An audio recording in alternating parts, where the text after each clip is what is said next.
여러분 캔 음료 좋아하세요? 어떤 캔 음료 좋아하십니까? 그 캔 음료를 맛있게 먹는 방법이 있대요. 제가 일부에 대해서도 물어봤는데 캔 음료 맛있게 먹는 방법 아시는 분? 어떻게 먹으면 맛있어요? 어떤 분들이 이렇게 얘기해요. 나눠 먹으면 맛있어요.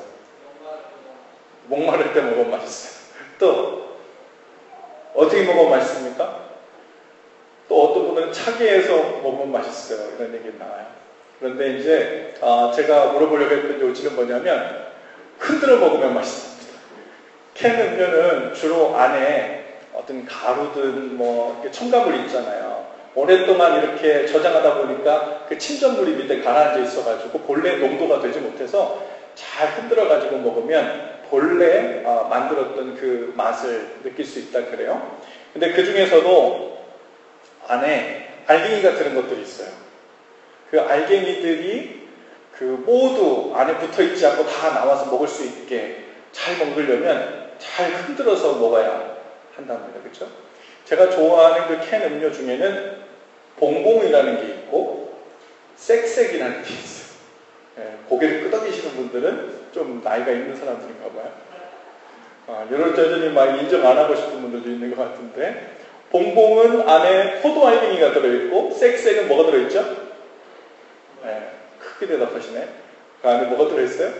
오렌지 알갱이가 들어있죠. 주로 제주 감귤 이렇게 써 있어가지고 그 안에 들어있는데 그러면 씹히는 맛, 톡톡 터지는 맛으로 맛있게 먹습니다.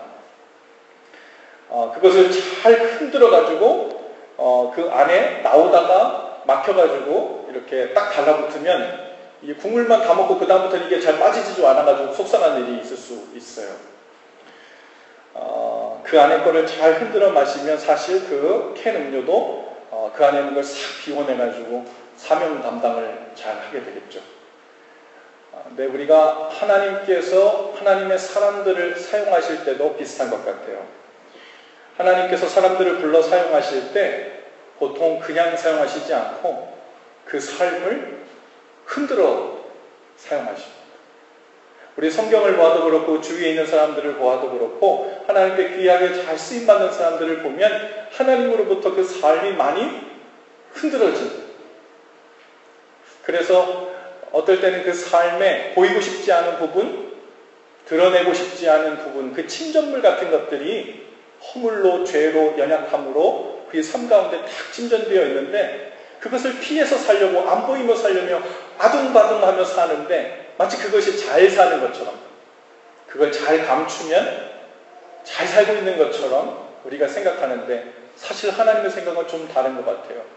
하나님께서는 일부러 우리의 삶을 고난과 환난 가운데 어려움 가운데 두셔서 그 삶을 흔드시는 것 같아요. 그래서 그 밑바닥에 있는 침전물이 앞으로 다 나와서 표면에 보이는 거예요. 우리가 원치 않던 바이기 때문에 불편하기도 하고 당황스럽기도 하고 혼란스러울 수도 있어요. 근데 성경 어디를 봐도 하나님께 쓰임받았던 사람들 그 삶이 다 흔들림 받았던 사람들입니다. 근데 그냥 흔들어지기만 한 것이 아니라 그 흔들어 주신 하나님께 어떻게 반응한 사람인가 그거에 따라서 쓰임받는 사람이냐 아니면 더 깊은 어둠 속으로 도망 들어가는 사람이냐. 하나님이 그 삶을 흔들어 주실 때 어떤 사람들은 어떻게 반응하냐면요. 오히려 더 그 보이고 싶지 않은 모습을 끝까지 부인하고 외면하려는 사람들이 있습니다. 더 숨기려 하고 더 멀리 달아나려 합니다. 그러다 보니까 하나님께도 사람에게도 진실한 모습을 보이기 싫어하고 도망다니면서 필요한 만큼의 외식적이고 가식적인 모습을 유지하고 사느라 그 마음이 부담이 크고 마음 졸여하고 두려워하고 내가 원치 않은 모습이 또 나올까 하여 또 어떤 사람들은 그 존재의 혼란을 경험하다가 결국 어떻게 하냐면 하나님 앞에 무릎을 딱 꿇죠. 그리고 흔들리는 모습도 연약하고 죄스러운 모습도 하나님 앞에 은혜를 구하며 맡겨버립니다. 더 이상 그것을 감추고 외면하고 안 그런 척하며 사느라 두렵고 떨리는 마음으로 살지 않고 주님 앞에 삶 전체를 맡겨드려서 주님이 인도해 주시는 만큼 감사하고 길을 열어주시는 것만큼 나아가고 그 앞에서 하나님께서 성숙해 하시는 만큼 삶을 누리며 주님과 동행하는 삶을 살기 시작하죠. 여러분, 그래야 살 길이 열리는 줄로 믿습니다. 오늘 본문 말씀에 보면 다윗에게로 몰려들었던 사람들이 있었는데요. 그 사람들도 그 삶에 큰 흔들림이 있었던 사람들이었어요. 당시에 유력하거나 덕망이 있거나 싸움을 잘하는 그런 장군들이 다윗에게로 몰려든 것이 아니라 환난당한 자들, 빚진 자들, 마음이 원통한 자들이 다윗에게로 몰려들었다고 했어요. 좋은 말로는 인생의 고통이 무엇인지, 그 흔들림이 무엇인지, 그 밑바닥에 침전물이 자기 삶을 다 뒤덮고 있어서 그 혼란함으로 사는 것이 무엇인지를 철저히 깨달은 사람들입니다. 하지만 달리 말하면 세상적으로 볼 때 인생에 별 소망이 없다고 스스로 느끼는 사람들이었어요. 그런데 이 사람들이 다윗과 함께 합니다. 그리고 다윗이 쫓겨다니는 시절부터 시작해서 왕이 된 후에도 끝까지 충성되게 함께했던 사람들이었어요. 다윗에겐 없어서는 안 될 사람들. 그 사람들이 바로 환난당한 자들, 빚진 자들, 원통했던 자들. 그 가운데 다윗에게로 나왔던 자들입니다. 여러분, 다윗은 당시에 쫓기는 신세였어요. 블레셋 왕 앞에서는요, 미친 사람이 흉내를 내면서 목숨을 구걸하느라고 얼마나 비참했는지 몰라요. 오늘 우리가 읽은 본문 바로 전장에 보면 바로 그 얘기가 나와요. 블레셋에 내려가서 블레셋 왕에게 잡혀서 죽을 위기에 처하게 되니까요, 어떻게든 그때를 모면하고 살아보려고 미친 척을 하는데요, 침을 흘려서 수염에 가득하게 말이 막 새나가고, 완전히 횡설수설하고, 저런 사람들이 저렇게 총기가 없고 총명하지 않은 사람들 어떻게 다윗일 수 있을까? 사람들이 다윗이라고 얘기하는데 또 그럴 리가 없다라고 나는 확신이 들 정도로 아주 비참한 모습을 왕 앞에서, 사람들 앞에서 보였죠. 다윗의 심정이 어땠을까요? 거기로부터 가까스로 도망 나와가지고 이제 굴 속에 숨게 된 거예요. 그 굴 속에 딱 숨게 되었을 때 그 이야기를 듣고 가족들이 찾아오고 환난당한 자들, 빚진 자들, 원통함을 입은 자들이 다윗에게로 몰려들었는데 그 무리가 무려 400명 정도 되었다고 했습니다. 왜 다윗에게로 왔을까요, 이 사람들이? 다윗이 유력하지도 않았고 힘이 있지도 않았고 군사가 있었던 것도 아니고 돈이 있어서 빚을 갚아줄 수 있는 것도 아니었어요. 그런데 아마도 이 사람들은 다른 건 다 몰라도 이 한 가지는 알았던 것 같아요. 하나님께서 사울의 편이 아니라 다윗의 편이라는 것. 하나님께서 이렇게 도망다니며 비참한 지경에 있다 할지라도, 그 삶이 흔들리고 있다 할지라도 하나님은, 나는 지금은 이유는 잘 모르겠지만 하나님 편이라는 것, 다윗의 편이라는 것, 그것을 알았기에 그 곁에 가 있으면, 하나님의 때가 되면 하나님께서 다시 그 모든 것을 회복시키시고 그들과 함께하는, 원통하고 빚지고 환난당한 자들의 그의 삶을 회복시켜 주실 것이라는 그런 확신이 있었던 것 같습니다. 공교롭게도 우리는 다윗의 모습 속에서 예수님의 모습을 봅니다. 예수님께서도 당시 유력한 사람들, 종교 지도자로부터 변제를 받고 언제 목숨을 빼앗길지 모르는 위태한 상황에 계셨죠. 당시에도 예수님을 찾아온 사람들은 정치적으로, 사회적으로 환난당한 사람들이었어요. 또 그 마음과 육신이 병들고 원통함을 가지고 있는 사람들이었습니다. 가난하고 부정하고 외면받는 사람들이었어요. 죄인과 세리들이 주님께 나왔고 때로는 주님이 세리와 죄인들을 찾아가셨습니다. 그리고 그들은 그들의 삶이 그렇게 흔들릴 때 예수님을 만나 의지했고, 주님을 반석으로 삼아 그 든든한 반석 위에서 평안을 얻기도 하고 기쁨과 구원을 경험하기도 하고 삶의 진정한 참맛을 맛보기 시작했습니다. 언젠가 한 성도님 신방을 갔어요. 그분이 생각하기에 지금 자기가 처해 있는 상황이 교회에서 보기에 별로 좋지 않아 보일 수 있겠다, 이런 생각을 했나 봐요. 그리고는 제게 조심스럽게 이렇게 물어보더라고요. 목사님, 제가 이러이러한 상황이 있는데 그래도 교회 나가도 괜찮을까요? 교회 화기애애하고 다들 행복해하는 그런 분위기 속에서 제가 이런 상황인데도 나가도 사람들이 불편해하거나 어려워하지 않을까요? 목사님 열심히 목회하려고 하는데 그 목회에 괜히 방해가 되진 않을까요? 이런 말씀을 하시더라고요. 그래서 이렇게 말씀드렸어요. 교회가 왜 존재하겠어요? 문제없고 스스로 수준 있다고 생각하는 사람들이 모여서 그들의 문제가 덜 없는 삶을, 그걸 자축하고 감사하고 자랑하고 나누는 데 포커스가 있는 그런 교회, 그런 교제라면 주님의 교회가 아니죠. 때로는 죄책감 때문에, 때로는 연약감 때문에 어디에도 터놓고 말하기 힘들고 어디에 가도 위로받기 힘든 바로 그 사람이 올 수 있는 곳이 교회예요. 가장 마음 편하게 찾아올 수 있는 곳이 교회가 되어야 정상이죠. 다른 데는 몰라도 내가 이런 모습을 하고 교회에 가면 아마도 다른 데 몰라도 교회에서는 비판하고 정죄부터 하지 않고 내 사정을 먼저 들어주려고 사랑으로 먼저 도움을 줄 것이 없는 자, 이것을 찾아보려고 할 거야. 이런 마음이 들어야 정상이죠. 내가 교회만 가면 사람들이 내 모습을 보고는 이리저리 소문을 내고 끼리끼리 모여 수군거리고 어떻게 뻔뻔하게 교회를 나올 수 있어? 이런 말을 하게 할 것이라는 그런 마음이 든다면 그런 교회라면 회개해야죠. 더 이상 주님의 교회로서 역할을 하지 못하고 있는 것이기 때문입니다. 여러분, 우리가 오늘 주님 앞에 나와 이렇게 예배하고 있는 이유가 무엇입니까? 주님, 저는 제 이웃의 어떤 사람들처럼 죄를 많이 짓지 않았고 그래도 그 괜찮은 수준 있는 크리스천의 모범적인 삶을 살고 있기에 감사하고 주님께 예배하고 있습니다. 저는 비교적 직업도 괜찮고 가정도 평화롭고 아이들도 공부 잘하고 세상에서도 꽤 알아주는 위치에서 크리스천으로서 롤모델 같은 삶을 살려고 애쓰고 있으니 그래서 감사합니다. 그 감사 예배를 드리려고 주님 앞에 나와 있다면 여러분, 이런 이야기 어디서 많이 들어본 것 같지 않습니까? 성경에 나오는 성전에 와서 기도하던 바리새인의 기도와 흡사하잖아요. 바리새인은 성전에 올라가 자기 의를 열거하면서 자기가 저 세리와 같이 죄인이 아니라고, 그것이 감사하다고 하나님께 두 손 높이 들고 예배를 드렸어요. 그런데 세리는 감히 얼굴을 들지 못하고 자기는 죄인이라고 기도하고 있습니다.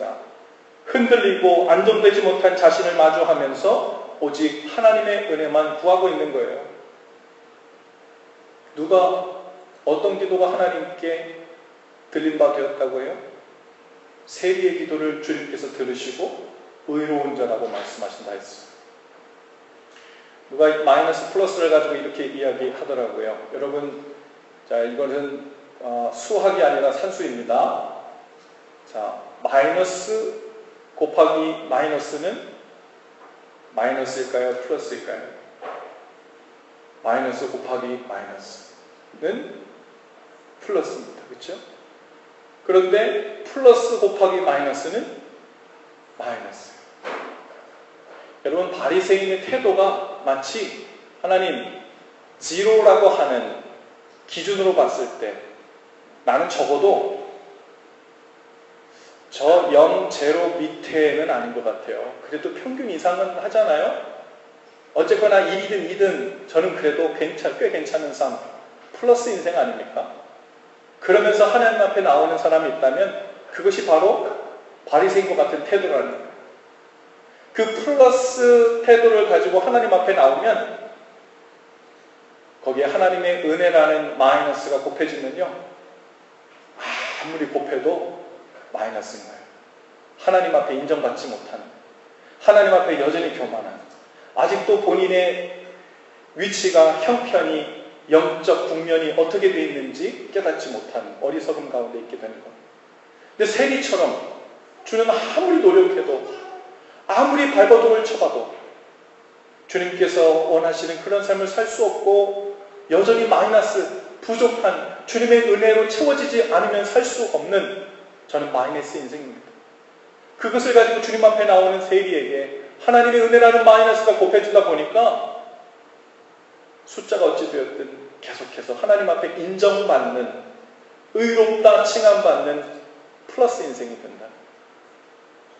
우리가 마이너스라 하고 나가면 플러스가 되고, 꽤 괜찮은 플러스다 그러면 여전히 하나님 앞에 마이너스 인생을 살게 된다는 겁니다. 하나님께서 크게 쓰신 사람들을 보면 하나같이 자기 죄에 대해서 민감한 사람들이었어요. 하지만 그것을 가지고 주님 앞에 나와 철저히 의지하며 은혜를 구한 사람들이었죠. 다윗도 그랬고 바울도 그랬습니다. 다윗은 범죄 후에 눈물로 침상을 적셨다고 기록될 만큼 처절한 회개가 있었고, 바울은 자기를 죄인 중에 괴수라고 얘기할 만큼 하나님 앞에서 자신의 죄성이 아주 민감했습니다. 그런데 그들이 그 죄에 민감했기 때문에 늘 죄책감을 가지고 산 게 아니었어요. 그들이 죄에 민감했기 때문에 그들은 그들의 삶이 거룩해지지 않았고 늘 죄 가운데 머물러 있었던 게 아닙니다. 그들이 죄에 민감해하며 자신의 연약함을 고백하고 하나님을 의지할 때마다 밖에서 보기에, 우리가 볼 때 그들은 점점 하나님 형상과 가까워졌고 점점 더 거룩해져 가고 있었고 주님을 기쁘시게 하는 삶의 변화가 일어나고 있었어요. 그런데 그들 내적으로는 저는 아주 마이너스라는 이 영적인 스테러스를 잃어버리면 그 사람은 이미 하나님 앞에서 진짜 마이너스 형편으로 나아가게 되는 거죠. 요즘 방영하는 TV 드라마 중에 미스터 선샤인이라는 드라마가 있어요. 웃으시는 분들은 보는 분 같은데, 미스터 선샤인이라는 드라마 보신 분들 계세요? 시간이 없어서 잘 못 보시죠? 저는 시간이 많아서 좀 봅니다.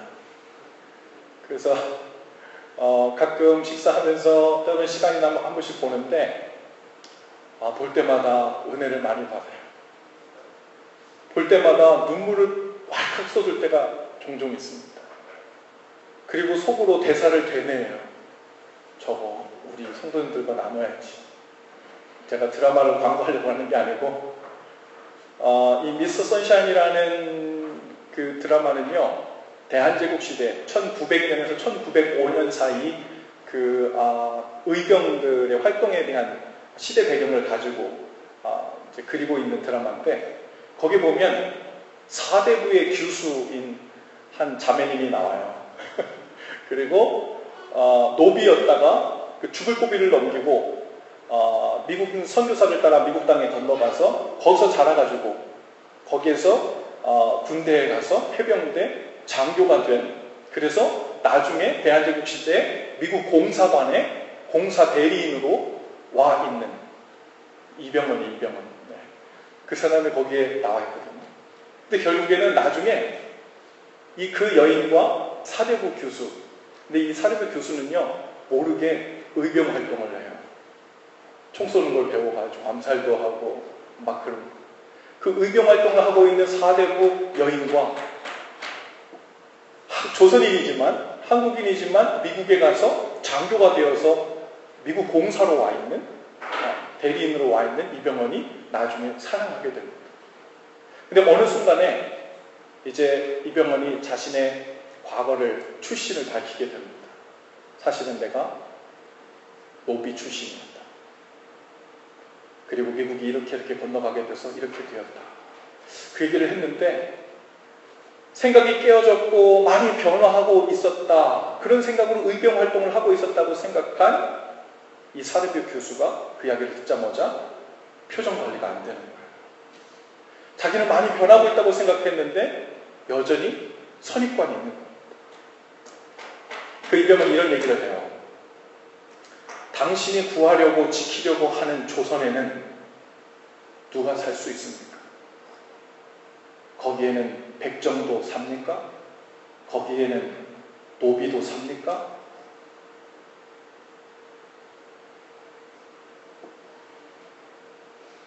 교회가 생각났어요. 우리가 애써서 총칼을 들어서라도 지키려고 하는 교회에는 누가 삽니까? 거기에는 정말 억압당하고 환난당하고 빚지고 억울함 당한 사람들이 마음껏 편안하게 올 수 있는 곳입니까? 그곳에는 정말 마음이 원통해서 어디 가서 얘기하지 못하는 사람들이 마음 편하게 올 수 있는 그런 사람들이 머물 수 있는 교회를 지키려고 그렇게 애쓰는 겁니다. 저는 우리 교회가 의병 활동을 해서라도 더 단단히 지켜야 된다면 그 이유가 교회라는 어떤 건물이나 빌딩이나 어소시에이션이기 때문에가 아니라 거기에 주님께서 주인 되시고 주님께서 원하시는 일이 실제로 일어나는 곳이기 때문에 지키고 싶은 그 교회 한 부분이 말로만이 아니라 실제로 되고 싶은 그렇게 되었으면 좋겠어요. 저는 우리 교회에 밖에서 사람들에게 야, 저 사람은 어디 교회 가가지고 신앙생활 못할 거야 라고 생각하는 사람들이 다 몰려오는 교회가 우리 교회가 됐으면 좋겠어요. 저 교회는 수준이 있어가지고 세상적으로 어느 정도 위치에 있는 사람, 재물도 어느 정도 가지고 있는 사람, 직업도 어느 정도 프로페셔널에 있는 사람, 어느 정도 수준이 돼야 다닐 수 있는 수준이 있는 교회야. 여러분, 주님의 교회로서 그런 얘기를 듣는 거는 창피한 일이에요. 정말 창피하고 창피한 일이 그런 거죠. 이 교회는 누구든지 마음 아프고 억압받고 누구한테 이야기할 수 없고 위로받을 수 없는 사람들이 마음껏 와서 마음 편하게 이야기하고 기도받을 수 있는 위로받을 수 있는 그 사람과 그 영혼을 먼저 걱정하는 사람들로 구성되어 있어야 그 일로 나아가는 교회야. 지킬만 하고 교회가 교회될 만하고 교회를 더 성장시킬만 하고 교회가 더 커져야 될 이유가 있고 주님의 사역을 더 온전히 감당해야 될 이유가 있지 않겠어요? 이 두 사람이 나중에 제외합니다. 며칠 지나서. 제가 드라마 얘기를 너무 많이 합니까? 여기까지만 얘기할게요. 두 사람이 제외를 하는데 그동안에 이 사대부집 교수가 너무 마음이 아픈 거예요. 내가 그렇게 선입견 없이 사랑한다고 생각했는데 역시 나도 하나도 변하지 않아요. 말만 그랬지, 생각만 그랬지, 내 뼛속 깊은 곳에는 역시 양반의 피가 흘러서 차별하고 있는, 그래서 마음이 너무 아파가지고 이 병원에 그렇게 얘기합니다. 난 내가 변하고 있는 줄 알았는데 그때 내 표정을 보셨죠. 내 표정을 보고 상처를 많이 받았을 텐데 미안합니다. 난 이것밖에 안 돼요. 변한 줄 알았는데 하나도 안 변했어요. 그랬더니 이 병원이 주옥 같은 명대사를 날립니다. 아니요. 당신은 지금 변하고 있습니다. 당신은 변하는 길에 가고 있다가 한 번 덜컹거린 것 뿐입니다. 당신이 덜컹거렸을 때 마음 아파하고 눈물을 흘리며 그렇게 고민하고 스트레스 받고 있는 그것이 바로 변하고 있다는 증거입니다. 변하고 싶은 마음이 없으면, 그것이 아무 상관없으면 눈물 흘릴 이유도 가슴 아파할 이유도 없는 거죠.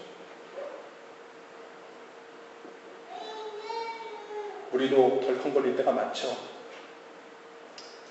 하나님 이 정도 믿고 이 정도 신앙생활 했으면 문제가 없고 안정적이고 싸우지도 않고 누굴 미워하지도 않고 주님께서 정말 원하시는 마음만 품고 살아야 될 것 같은데 마음속에 덜컹거리고 휘청거릴 때가 있어요. 아니, 휘청거릴 때가 너무 많고 덜컹거릴 때가 너무 많은 거예요. 주님, 제가 잘못 출발한 이유라서 이렇게 덜컹거리는 건가요? 내가 제대로 된 길을 안 가고 있어서 이렇게 덜컹거리고 있는 건가요? 근데 여러분, 덜컹을 한번 생각해 보세요. 마차가 가다가 덜 하면은 바퀴가 어디가 있는 거예요? 돌부리에 꼭대기 올라가 있는 거예요. 덜 하고 올라간 거잖아요. 컹은 뭐예요? 내려와서 콩 부딪힐 때 덜컹 하는 거잖아요. 그 돌뿌리가 작든 크든 하나를 넘어섰다는 뜻이에요. 가고 있다는 증거입니다.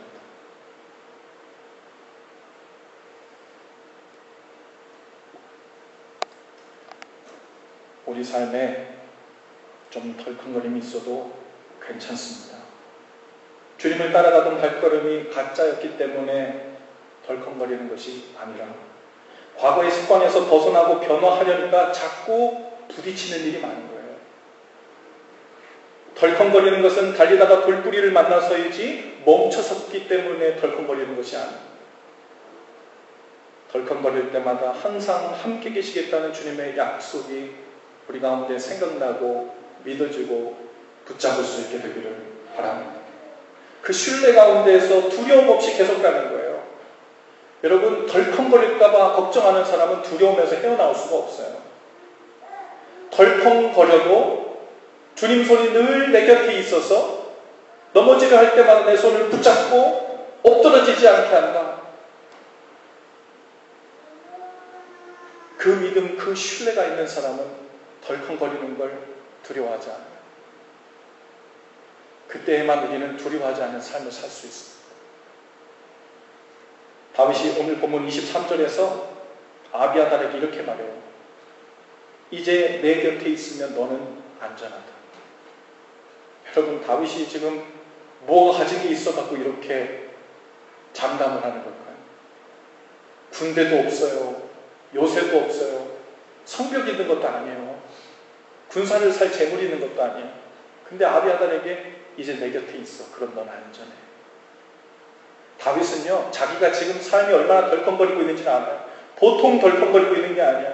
그런데 그 덜컹거리고 있는 길에 하나님께서 함께 계시고 그 앞길을 인도하고 계시다는 것, 하나님께서 다윗을 훈련시키시고 사용하시고 그 마음을 연단시키시려고 나를 이끌고 있는 여정에 있다는 걸 압니다. 그래서 자기가 사울에게 잡혀 죽지 않을 것을 알아요.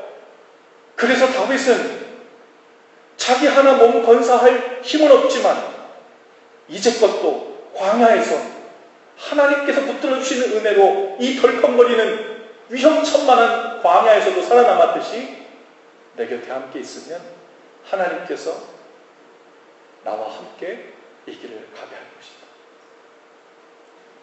여러분의 안전, 여러분의 마음 평안함 어디서 찾고 계세요? 덜컹거리는 거 숫자 세다가는 안 돼요. 그러거나 말거나 10번 덜컹거리든 5번 덜컹거리든 어느 때도 떠나지 않는 주님의 손이 우리 가운데 있음을 믿으실 수 있기를 바랍니다. 여러분, 주위에 덜컹거리는 사람을 본다면, 혹 있다면 좀 많이 덜컹거릴 수도 있어요. 생각보다 감당하기 힘들 정도로 덜컹거릴 수도 있어요. 여러분, 그때는 인내가 필요합니다. 성령님께서 우리에게 주시는 은혜를 구하세요. 그리고 덜컹거릴 때 그것을 바라보고 참아줄 수 있는 하나님 그 인내를 우리에게 주세요. 그리고 그것이 지나가고 나면 그 머물러 있던 과거의 삶에서 평탄하지 않을수록 덜컹거리니까요. 어떤 사람들이 이렇게 잘못 얘기할 수 있어요. 커보라고 열심히 신앙생활 해봤자 별 수 없지, 그 자리지, 휘청거리지, 문제만 만나지. 여러분, 우리 속에 마귀가 계속해서 우리를 이 덜컹거리는 것은 넘어질 이유라고 우리에게 가르쳐줘도 주님께서 우리에게 주신 약속을 붙들고 손잡고 일으켜서 계속 가게 하시는 주님의 약속의 말씀을 붙드실 수 있기를 바랍니다. 우리 옆뒤 좌우에게 그렇게 한번 인사합시다. 덜컹거려도 괜찮습니다. 한 번 더 인사하실 때 주님이 일으켜 주십니다. 한 번 더 인사하실 때 제가 손잡아 주겠습니다. 네, 가능하신 분들은 자리에서 일어나셔서, 가능하신 분들은 옆에 있는 사람 손잡고 한번 좀 우리 헌신기도를 함께 해봅시다. 함께 기도하죠. 주님, 날마다 흔들리고 덜컹거리고 있는 우리의 모습 때문에 죄송합니다. 자신감을 잃고 넘어지기 일쑤입니다. 하지만 오늘도 우리의 약함을 아뢰며 주님만 의지하며 이 길을 계속 가게 하옵소서. 우리의 삶이 죄와 허물로 덜컹거릴 때마다 손을 잡아주시고 다시 일으켜 주시옵소서. 그 주님을 신뢰함으로 담대하게 하시고 두려움이 없게 하셔서 이 구원의 길, 믿음의 여정을 계속하게 하옵소서. 예수님 이름으로 기도합니다. 아멘. 우리 찬양을 함께하고 주님 앞에 기도하는 시간을 가집시다.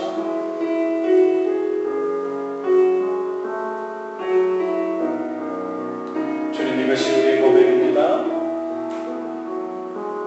날마다 숨쉬는 순간마다 내 앞에 어려운 일 보내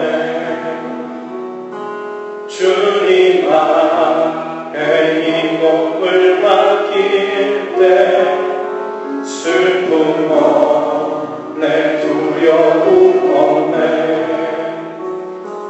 주님의 그 자비로운 손길 항상 좋은 것 주시도다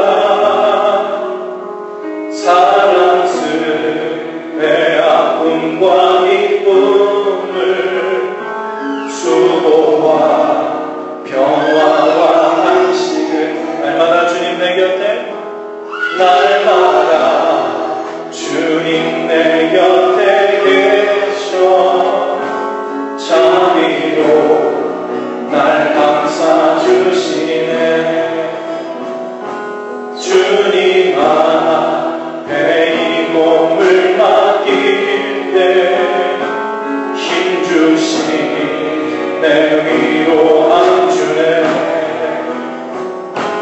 어린 나를 품에 안으신 항상 평안 주시도다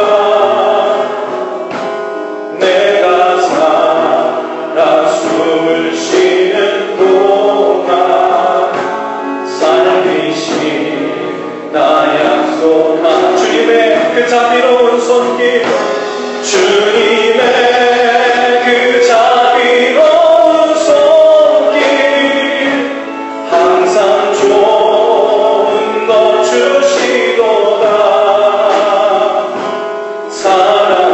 사랑스레 아픔과 기쁨을 수고와 평화와 어린 나를 품에 안으시사 어린 나를 품에 안으시사 항상 평안 주시도다